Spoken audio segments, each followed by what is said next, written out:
Ladies and gentlemen, hello and welcome again to another episode of Booking a Better Wrestler. My name is Paul Laporte, and you are listening to the show where we take a look at one single wrestler that the WWE has misused or misbooked in some way, and try and figure out if we can do anything better with them.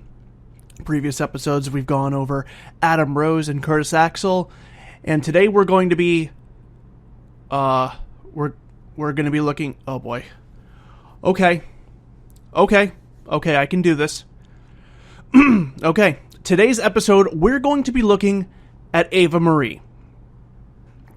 This is, when I started doing this, she was one of the people I had in mind for this show, but now that it's time to do it, I am very nervous. Now, as per the rules of the show, I can't just say, fire her.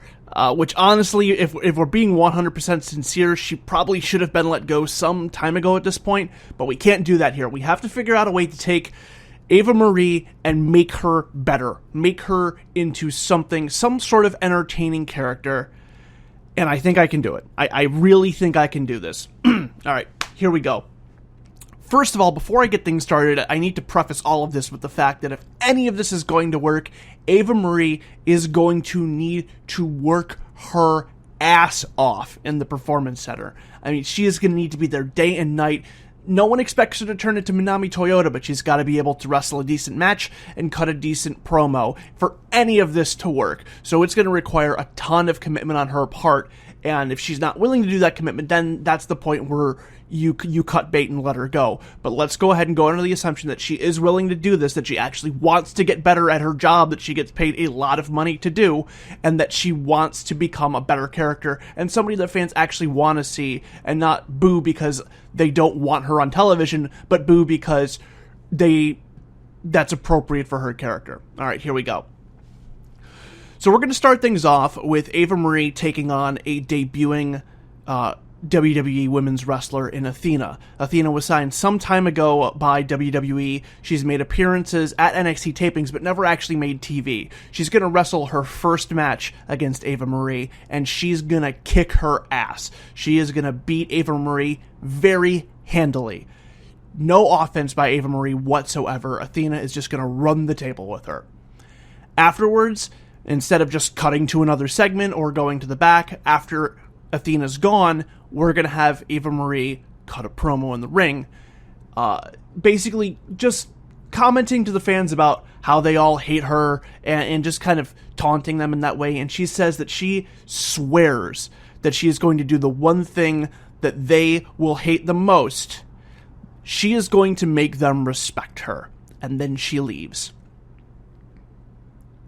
Following week, she comes out and she starts the Ava Marie Open Challenge. This is going to work very similar to John Cena's Open Challenge, except it's going to work in reverse in that she's going to lose every time. She's going to lose to people like Blue Pants, Billie Kay. Oh god, who's the other Australian girl? But you get the idea. Anybody and everybody. Peyton Royce. Billie Kay, Peyton Royce. She is going to lose to everybody. And every time she loses, she's going to come back the next week and do the same thing. But each time she comes out, every time she loses, part of the quote-unquote Ava Marie brand, the Ava Marie persona, falls away. She comes out to the ring and she's not wearing her big fancy red robe anymore, and she doesn't have the lights the next week, and then the next week she has less makeup, and then after the next set of tapings she goes back to her natural hair color, and then she kind of ends it all by just taking her hair and cutting it short because maybe she lost a match by somebody pulling her hair and now it's getting in her way and she doesn't want to deal with it anymore. And we just start to see the Ava Marie character just break apart because she is becoming less and less concerned with being pretty and with being a star, and more concerned with wrestling and being a good wrestler. And we're going to actually use Total Divas, the blight of women's wrestling, as a way to continue to further this story. So on that show, we're going to see Ava Marie go through these changes, and she's going to be able to talk a little bit more in depth about them and talk with the other women on the show about how she's more dedicated, how she's more interested in wrestling. She cares less about photo shoots. They always show her at the Performance Center. She's asking the other women on the show, like Natty and Paige, for training advice. She's working with Sarah Amato, and they start, her segments of Total Divas really just kind of become almost like a mini version of Breaking Ground, and it shows her transforming from this woman who seemingly cares nothing about wrestling to a woman who is completely and utterly obsessed with it. So she goes through this transformation, and then she comes out for her last open challenge. Now, we don't know it's going to be her last open challenge, but it's going to be, and it's going to be answered by Asuka. Asuka's going to come out, and Asuka is going to obliterate her. I mean, Athena beat her handily. Asuka is going to torture this poor woman. She is going to just kick her, stretch her every time Ava Marie goes to submit. Asuka's going to break the hold. Every time she goes for a pin, she's going to pull Ava Marie up. This is going to be like 15 minutes of just Asuka murdering this woman.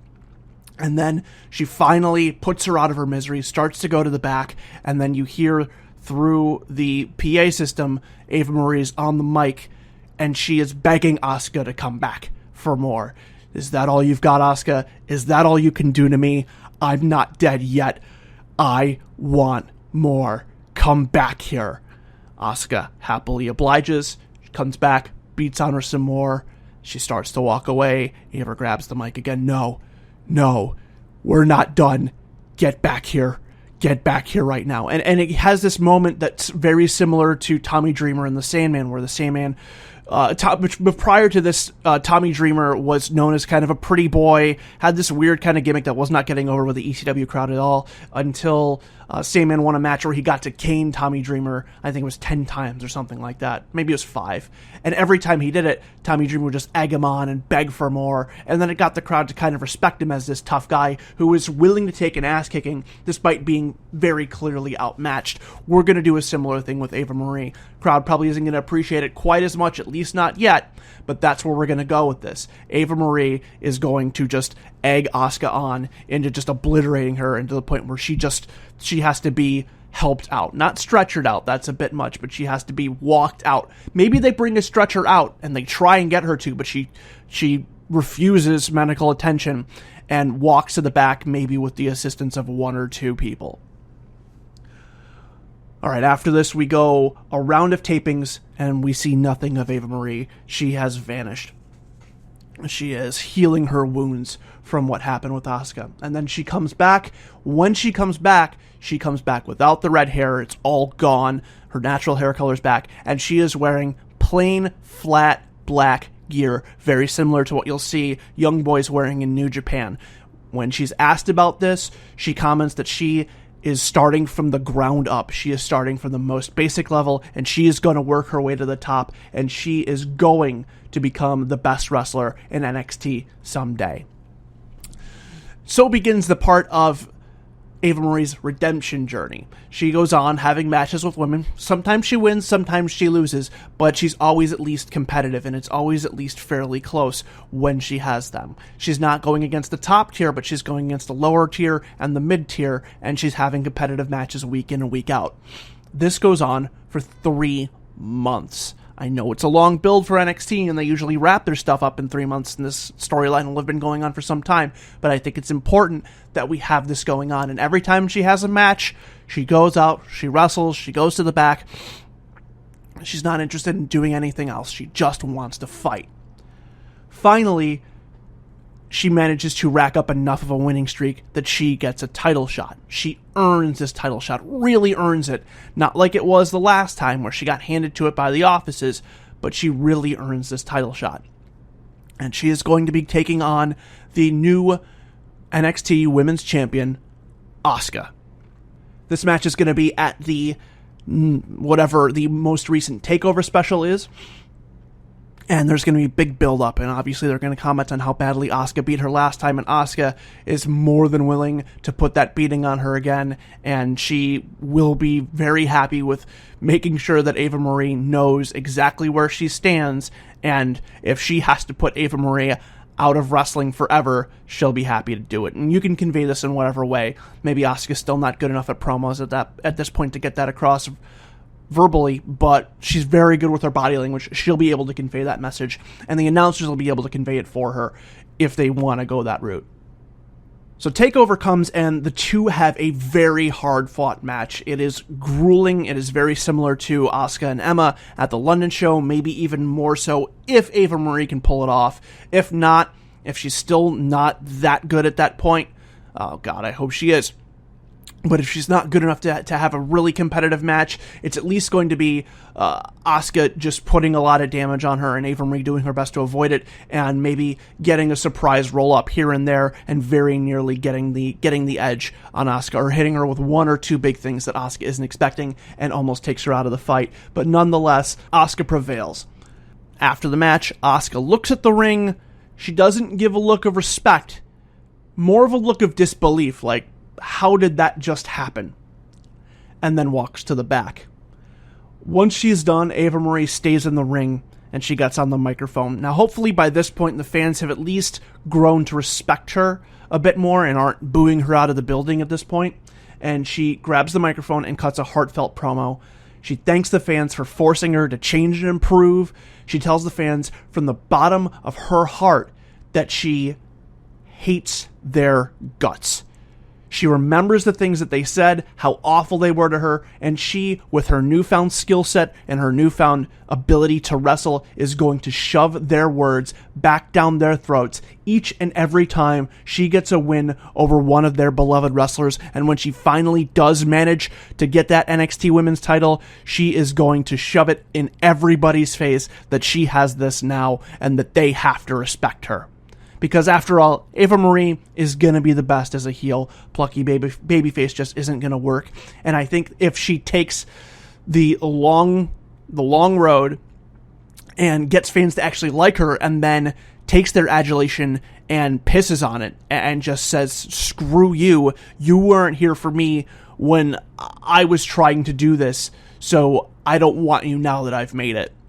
And she's going to continue on to be one of the top heels in NXT, but not as the vain character. She is just going to be a hard fighter, somebody who has a chip on their shoulder, very similar to a Kevin Owens, somebody who just dislikes the crowd and fights just to make them unhappy. So that's going to wrap it up. That's what I've got for Ava Marie. I hope you enjoyed it. This was definitely a tougher episode to do than some of the other ones. If you want to go back and listen to those, you can check them out on YouTube. You can just search for Changing the Questions on there. We also have all of the episodes of our regular show, Changing the Questions, which is every Tuesday and Thursday. Booking a Better Wrestler is every Wednesday and Friday. If you guys want to leave any feedback, be sure to send us an email. You can email us at changingthequestions@gmail.com. You can look us up on Twitter at changingtheqs, which is at changingtheqs. You can also look us up on Facebook, or again, the aforementioned YouTube page. If you're listening on iTunes, be sure to leave us a nice 5-star review, maybe say a few nice things.